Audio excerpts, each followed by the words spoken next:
My name is Ann Fuquay. I am a member of the National Pain Advocacy Center's Community Council, and I assist with recruiting for CSI Opioids, a pilot study that seeks to examine suicides in patients with chronic pain. The morphine milligram equivalent was originally intended to serve as a means to roughly compare the effects of the various opioids to what was then seen as the gold standard opioid, morphine. MME was never intended to function as an indicator of quality care, overprescribing that warrants prescriber discipline, or a threshold above which an insurer may deny coverage for medication. Yet MME is now commonly employed to affect each of these ends and countless others.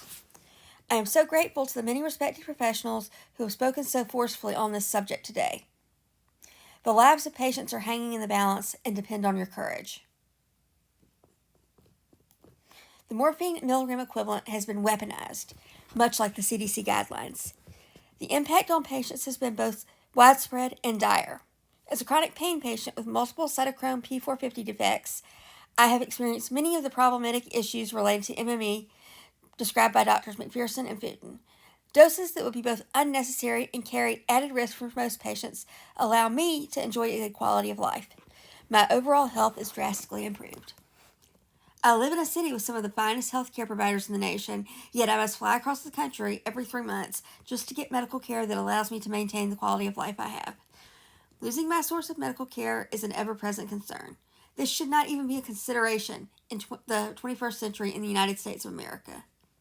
Sadly, it is a very real concern for me and for the countless other patients who suffer from chronic or intractable pain.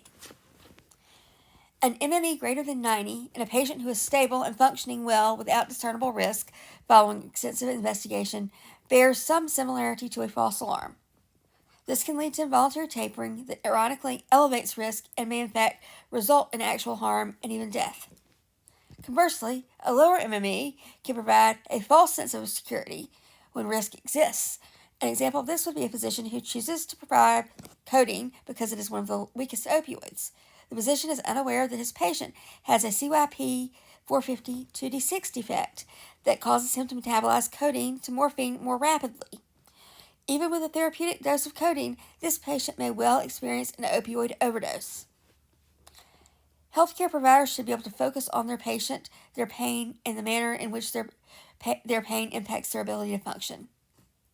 In the current policy environment, hyper-focus on MME distracts clinicians from the real issues that the patient is experiencing. Thank you for your time and your attention.